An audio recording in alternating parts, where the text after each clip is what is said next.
시편 5편 말씀 한 절씩 교독하겠습니다. 여호와여, 나의 말에 귀를 기울이사 나의 심정을 헤아려 주소서. 나의 왕 나의 하나님이여, 내가 부르짖는 소리를 들으시고 내가 주께 기도하나이다. 여호와여, 아침에 주께서 나의 소리를 들으시리니 아침에 내가 주께 기도하고 바라리이다.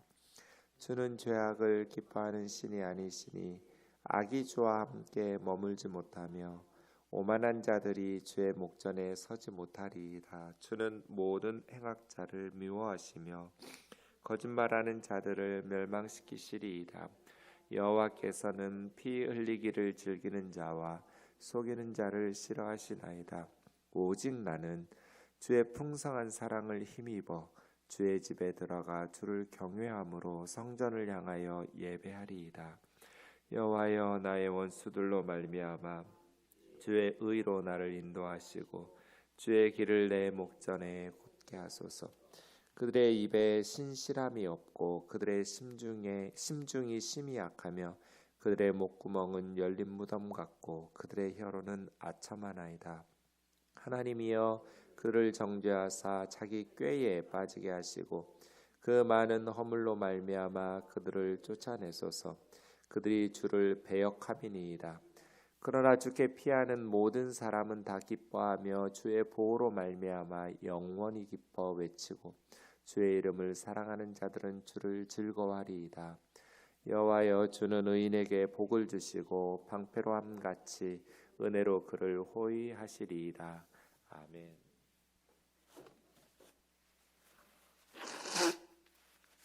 시편은 1편과 2편이 시편 150편 전체의 서론 역할을 한다고 그랬습니다.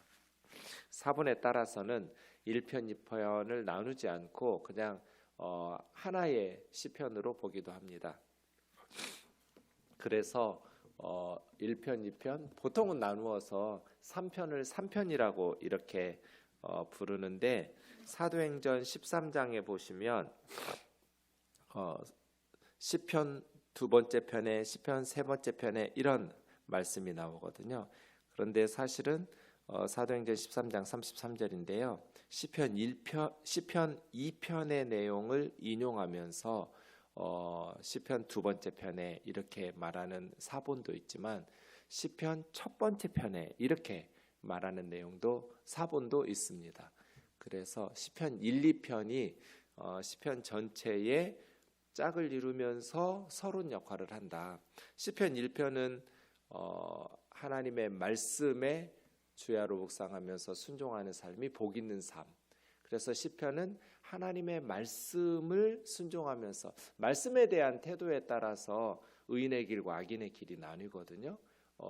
알곡과 쭉정이가 나뉘는 것처럼 하나님의 말씀에 대한 태도가 어떠한가, 하나님의 말씀 앞에 그런 결국 시편은 하나님의 말씀에 순종하는 복된 삶, 그리고 하나님의 말씀을 불순종하는 멸망의 삶, 이 두 가지 길을 제시하면서 우리에게 시편의 메시지를 전달하죠. 그리고 시편 2편에서는 역사의 주인이 누구신가, 역사를 주장하는 주권자는 누구신가, 세상의 열왕들과 군왕들이 일어나서 분노하면서 자기들이 역사의 주인인 것처럼 떠들고 있지만 하나님께서 세우신 기름 부음 받은 자, 메시아죠.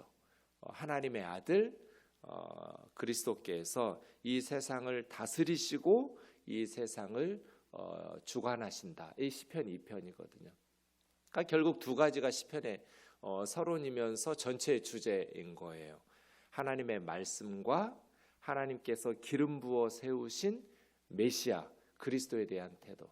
결국 이 땅의 모든 인간들의 삶이 이 두 가지에 의해서 결정되죠. 하나님 말씀에 대한 태도가 어떠하냐, 그리고 하나님께서 기름 부어 세우신 하나님의 아들 그리스도에 대한 태도가 어떠하냐, 예수 그리스도에 대한 태도가 어떠하냐. 자기가 자기 인생의 주인이고 세상의 권세자들이 나라들을 좌지우지하는 것 같지만 사실은 하나님의 아들 예수 그리스도가 온 세상과 우주 역사 만물을 다스리시는 주권자이시고 통치자이시다. 이것이 시편 전체의 주제였고, 우리 월요일부터 우리 목사님 전사님 통해서 주신 것처럼 3편부터는 개인 애가거든요. 개인이 고난 속에서 하나님 앞에 부르짖는 구원을 간구하는 탄원시죠.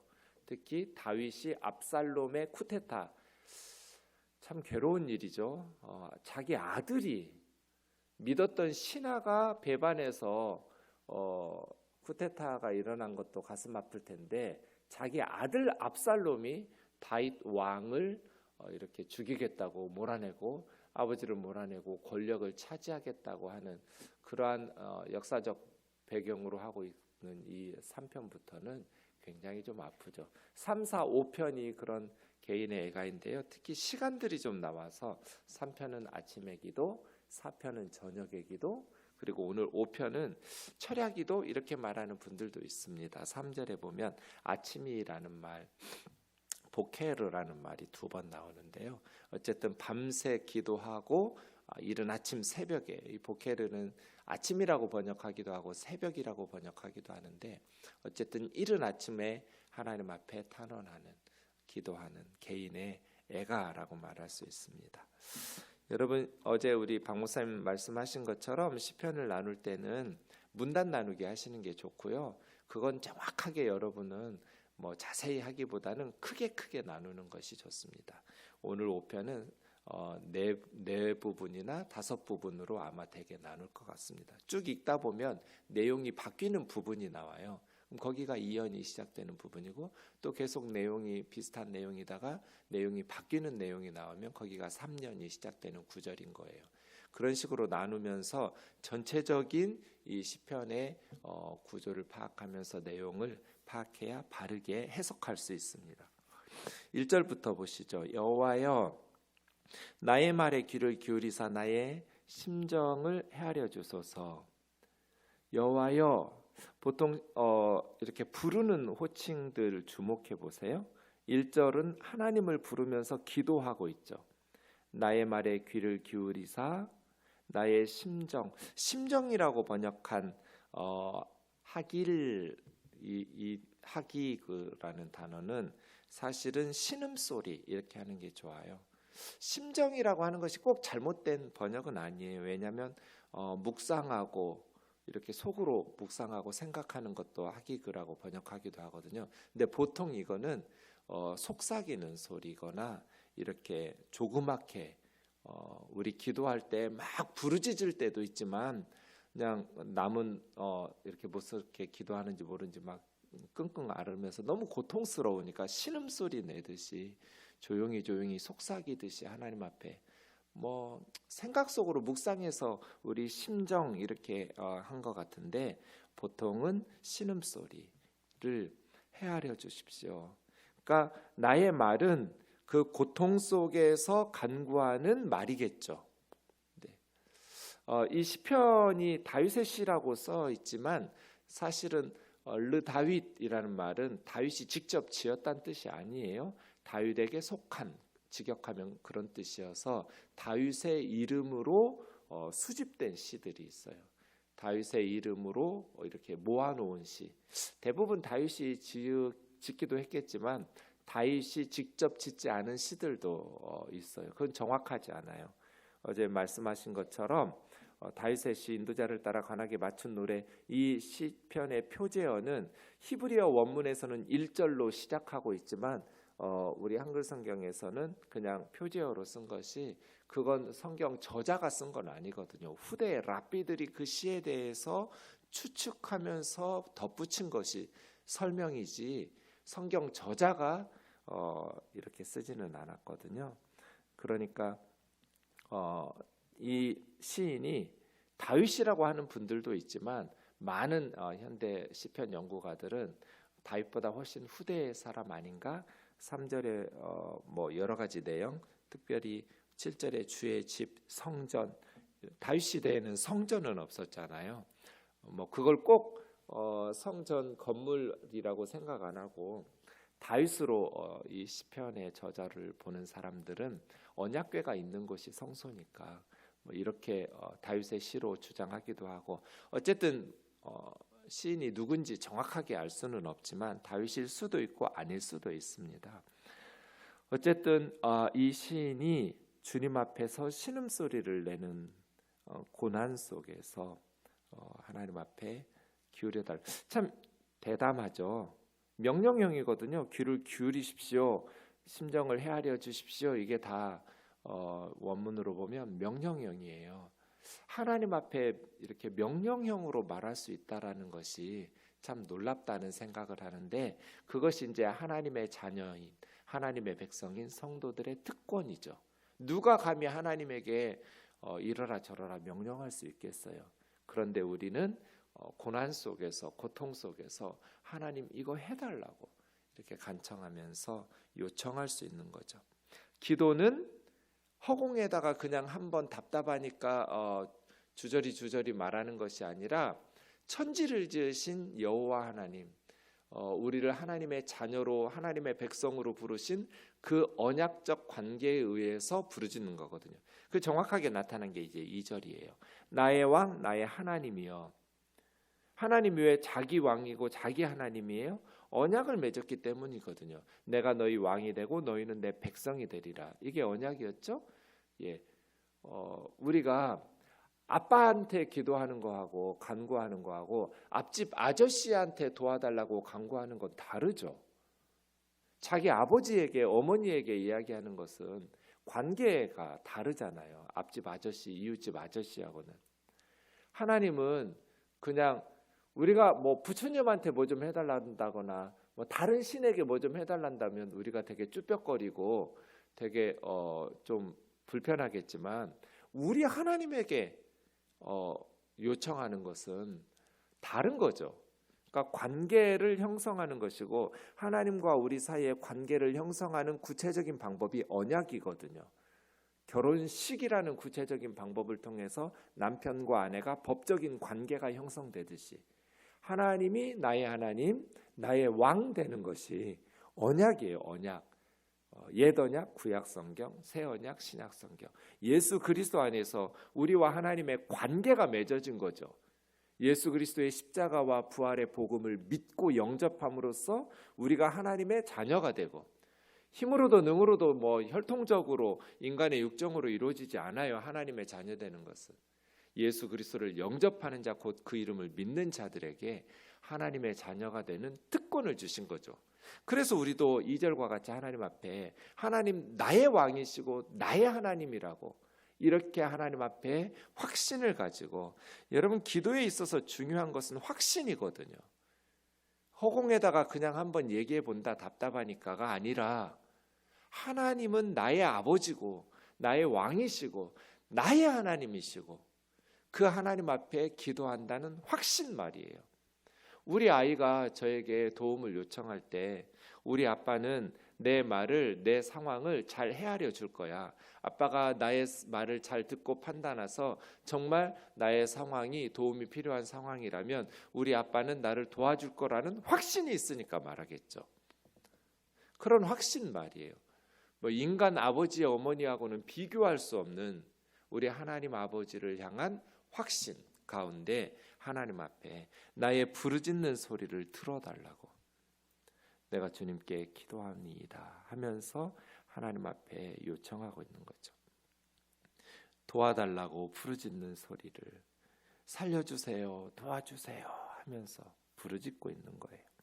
여호와여, 아침에 주께서 나의 소리를 들으시리니, 말씀드린 것처럼 보케르는 새벽에, 이른 아침에, 아침에 내가 주께 기도하고 바라리이다.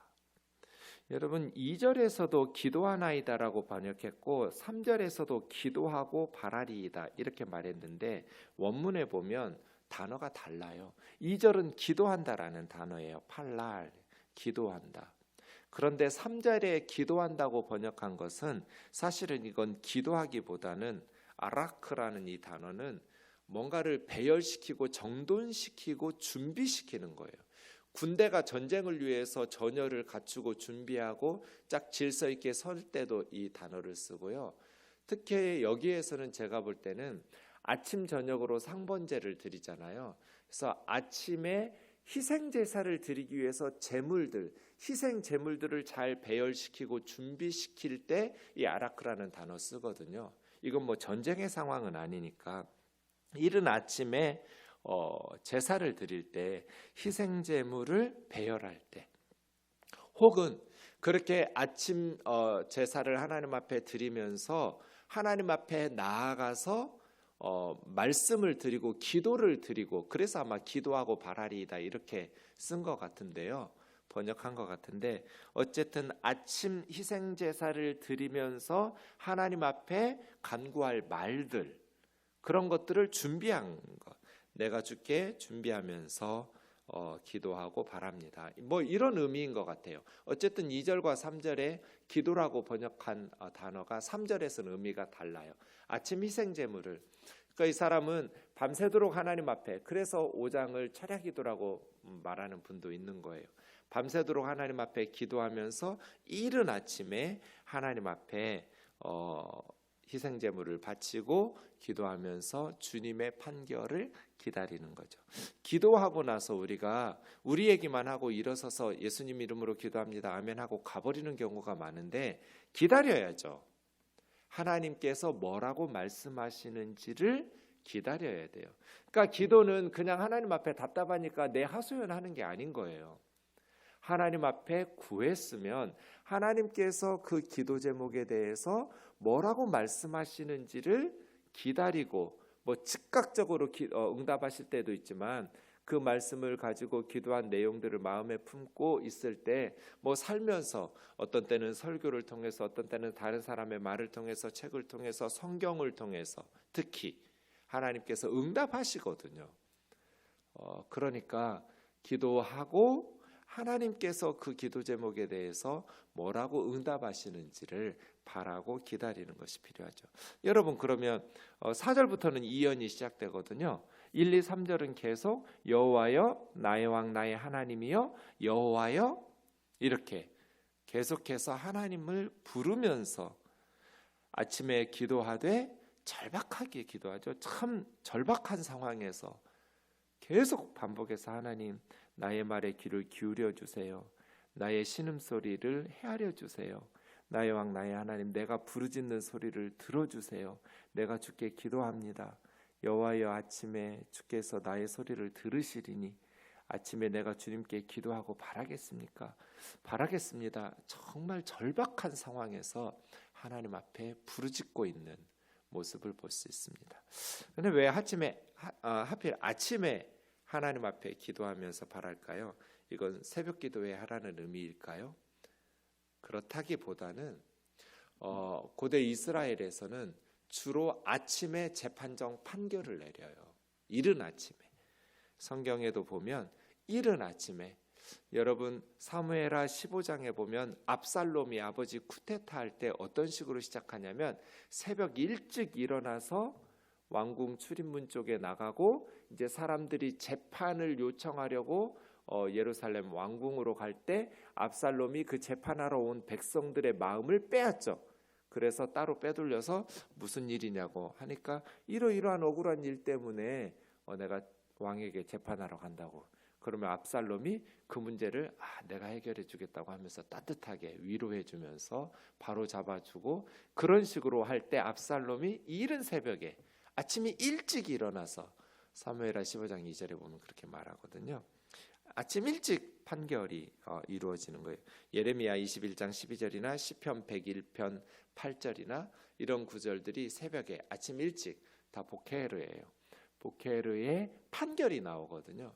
그래서 아침에 주님 앞에 나의 소리를 들으시리니, 나의 억울한 하소연을 들으시고 옳고 그름을 바르게 판단하셔서 하나님께서 나에게 구원의 또 나의 억울함을 해결해 주실 것이다 라고 부르는 것이죠. 기도는 꼭 새벽에만 하는 것이 아니라 하루 종일 언제든지 늘 항상 깨어서 기도해야죠. 특별히 새벽에 기도하는 건 참 좋은 것 같아요. 하루에 기도를 시작하면서 하루를 시작한다라는 것이 이것이 참 은혜로운 좋은 습관인 것 같습니다. 2절부터 7절까지는 하나님의 성품, 주님은 죄악을 기뻐하는 신이 아니십니다. 6가지로 말하는데요. 주님은 죄악, 이 6가지가 다 원문으로 보면 단어가 달라요. 네, 근데 비슷한 의미도, 중복되는 의미도 많죠. 죄악, 부정하고 사악한 것, 예사. 하나님은 죄악을 기뻐하시는 분이 아니죠. 그리고 두 번째, 그래서 주님은 악이 주와 함께 머물지 못하며, 이 악은 라예요. 악한 것, 나쁜 것, 악한 것. 선한 것이 토오브, 선한 것이 하나님과 함께 머물지, 라, 악한 것은 하나님과 함께 공존할 수가 없습니다. 하나님 죄악을 기뻐하지 않으시니까. 다른 우상들은 악을 행해도 자기에게만 잘하면 기뻐하고 축복을 선언해 주지만, 이스라엘의 하나님은 아무리 많은 것, 좋은 것을 세상적으로 갖다 바치고 헌금한다 해도 악한 자들과 공존하지는 않으십니다. 세 번째, 오만한 자들이 주의 목전에 서지 못하리이다.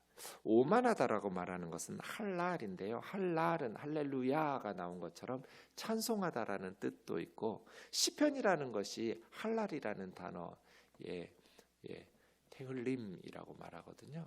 어쨌든 할랄은 찬송하다라는 뜻도 있지만 자랑하다라는 뜻이에요. 하나님을 뻐기고 막 자랑하는 거 좋은 거죠. 그런데 그 대상이 하나님을 찬양하고 하나님을 자랑하는 것이 아닌 자기 자신을 찬양하고 높이고 자랑한다면 이게 오만한 거죠. 그래서 할랄, 오만한 자는 하나님의 눈 앞에 목전에 서지 못할 것이고, 네 번째, 주는 모든 행악자들을 미워하십니다. 이 행악이라고 말하는 것은 악을 행하는 거잖아요. 아레크라는 단어는 사실은 이 아웬이라는 단어는 죄송합니다. 주로 우상 숭배와 관련돼요. 그래서 헛되다, 쓸모없는 거짓되다, 아웬, 우상 숭배를 행하는 모든 행악자들을 미워하시며, 그러니까 그 배경에 하나님을 반역하고 우상을 숭배하는 것이 깔려 있는 거죠. 다섯 번째, 거짓말하는 자들. 여섯 번째, 피 흘리기를 즐기고 속인다에도 나오는데요. 거짓말하고 속이는 자들을 하나님께서 멸하실 것이고, 여섯 번째, 피 흘리기를 즐기는 자들, 의인을 죽음으로 몰아넣는, 억울하게 살인하는, 피 흘리기를 좋아하는 그러한 살인자들을 하나님께서 싫어하시나이다. 이 싫어한다고 번역한 타하브라는 단어는 진짜 싫은 거예요. 하나님은 혐오하신다. 가증하게 여기시면서 절대로, 그러니까 하나님께서 혐오하시는 것이 6가지인 거죠. 4, 5, 6절. 그렇게 하나님은 어떤 분이신가? 이게 이제 이 시인이 자기는 구원받을 거라는 확신의 근거예요. 아침에 재판만 열고 하나님께서 내 사건을 다루어 주시기만 한다면 하나님은 4절에서 6절 이런 분이시니까 저 악인들, 권세자들을 심판하시고 억울한 의인인 나를 구원하실 거야. 이런 확신을 가지는 거예요. 7절, 오직 나는, 4절에 주님은 6가지로 5, 6절까지. 그 다음에 7절에 나는 주의 풍성한 인자를 힘입어 주의 집에 들어가. 그러니까 4, 5, 6절을 보면 악인들은 이렇게 거짓말하고 또 속이고 피를 흘리고 이렇게 오만하고 교만하고 이러지만 나는 정직하고 겸손하고 거룩하고 이렇게 나올 것 같은데 7절 보세요. 주의 풍성한 인자, 이게 헤세드거든요. 헤세드. 헤세드는 언약적 사랑이에요. 멈추지 않는, 끝까지 책임지고 사랑하는. 그러니까 내가 주의 집에 들어가고 성전을 향해서 경배하는 이유는, 하나님 앞으로 나아갈 수 있는 이유는 내 공로나 선행이나 거룩이 아니라 풍성한 주님의 인자하심, 사랑 때문이라는 거잖아요. 그러니까 4, 5, 6절을 말하고 7절에서는 나는 그렇게 살지 않았습니다. 악하게 살지 않았습니다. 그래서 하나님께서 나를 구원하실 겁니다. 이런 내용이 나올 것 같은데 그런 내용이 아니라 주님의 풍성한 긍휼, 인자하심을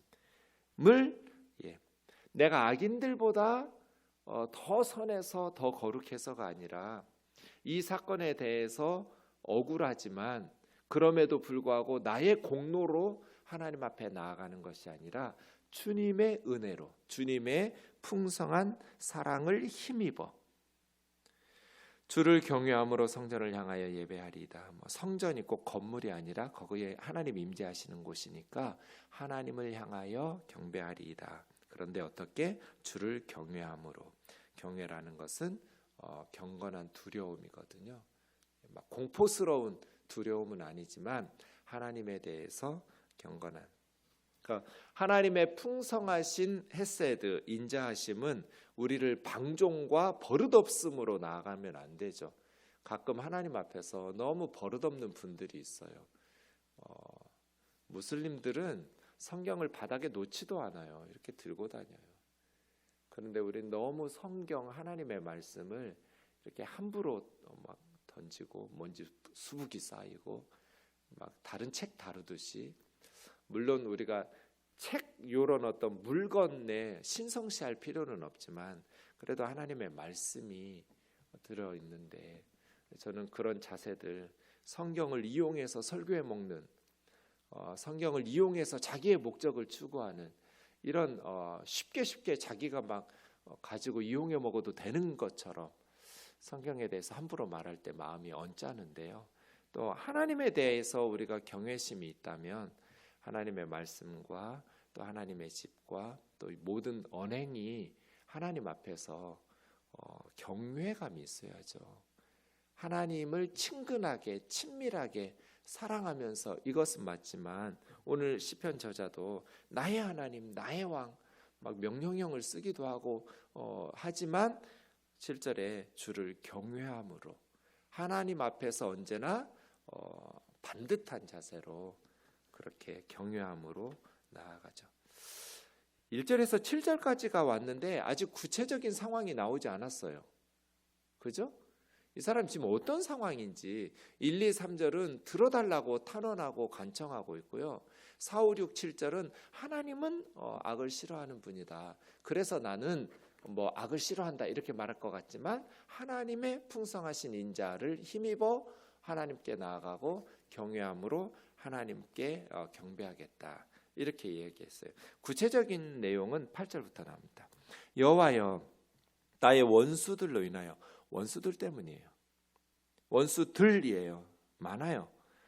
주의 의로 나를 인도하시고, 여기서 주의 정의, 이 체다카라는 것은 하나님의 의로우심이라기보다는 하나님이 구원하시려는, 이걸 정의라고 말한 거거든요.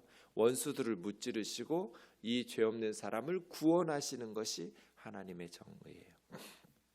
주의 길은 구원의 길이겠죠. 내 목전에 곧게 해주십시오.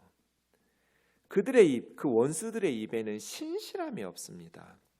이 쿤이라는 것은 확실히 서는 거거든요. 신실함이라고 번역된, 확정된 거예요. 그러니까 말이 뭔가 믿을 수가 없는 말, 신실함이 없어요. 확정된 게 없어요. 이랬다 저랬다. 그래서 늘 거짓말하고 속이고 사기치니까 그들의 말에는, 입에는 신실함이 없고, 그들의 심중, 마음속이죠, 심히 악하고, 그들의 마음이 심히 악하다고 말하는 하와라는 말은, 이거는 파멸시키는 거거든요. 그러니까 그들의 마음에는 파멸시킬 생각으로 가득합니다. 심히 악한 거죠. 남을 허물어뜨릴 생각만 하는 거예요. 저희 목구멍은 열린 무덤과 같고, 입으로는 아첨하면서 막 부드럽게 말하지만 사실은 입만 열면 이 무덤 문을 연 것처럼 악취가, 썩은 시체 냄새가 나니까요. 늘 저들은 남을 허물어뜨리고 죽일 생각만 하는, 저희 혀로는 아첨합니다. 이건 로마서 3장에서도 사도 바울이 인용했던 구절인데요. 그들의 삶 속에, 특별히 말과 혀, 입에 거짓과 살인과 아첨과 10절, 하나님이여 저희를 정죄하사, 그들을 정죄해서 죄에 빠지게 하셔서 벌을 달라는 거죠. 자기 꾀에 빠지게 하시고 부메랑이 돼서 자업자득하도록. 그들의 많은 허물로 말미암아 그들을 쫓아내소서. 그들이 주님을 주님을 반역하고 있습니다. 마지막 네 번째예요. 11절 그러나 주께 피하는 모든 사람은 다 기뻐하고 주의 보호하심으로 말미암아 영원히 기뻐 외치고 주의 이름을 사랑하는 자들은 주를 즐거워함이니이다. 주의 보호라고 번역된 이 단어 핵심이죠. 주님께 피하면 주님께서 보호하신다. 어떻게 보호해요? 12절 주는 의인에게 복을 주시고 방패로 함같이. 방패가 두 단어가 있어요. 찐나라는 단어가 있고요. 이건 큰 방패예요. 찐나. 그런데 마겐이라는 단어가 있어요. 이건 작은 방패예요. 전쟁할 때 왼손으로 가볍게 들고 가는 동그란 조그만 방패가 있고 몸 전체를 가릴 수 있는 큰 방패가 있어요. 여기 12절에 하나님이 우리를 막아주시는 건 작은 방패로 막아주실까요? 큰 방패로 막아주실까요? 큰 방패죠. 큰 방패. 하나님 방패는 절대로 뚫을 수가 없어요. 돈은 좋은 방패예요. 권력도 좋은 방패고요. 그런데 다 뚫려요. 하나님 방패는 절대로 안 뚫려요. 하나님께서 그렇게 우리를 보호하신다는 거예요. 그래서 은혜로 그들을 호위 에워싸 주시는 거죠. 하나님의 은혜로. 그렇게 그럼 우리 어떻게 해야겠어요? 11절 주님께 피해야 되고 11절 주의 이름을 사랑해야겠죠.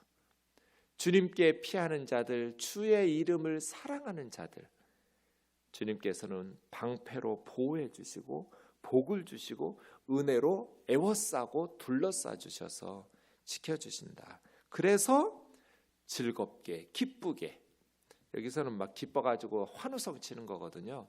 그 억울한 것들이 회복되고 하나님의 심판이 악인들에 향해서 부메랑이 되어서 돌아가고, 사실은 압살롬은 아이도벨의 그 악한 꾀에 부메랑이 되어서 다시 돌아가면서 다 압살롬의 반역이 실패로 끝나잖아요. 그때 다윗의 군대는 기뻐 외치고 하나님의 은혜에 감사하면서 환호성을 쳤겠죠. 제가 늘 말씀드리지만 어떤 상황에서도 그리스도인들은 낙심하여 포기하면 안 된다.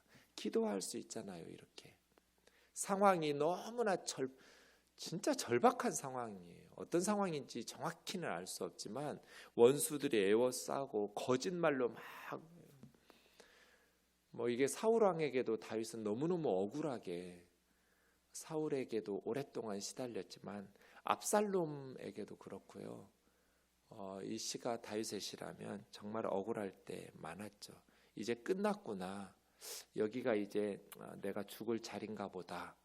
그 상황에서도 그리스도인들은 낙심하고 포기하면 안 돼요.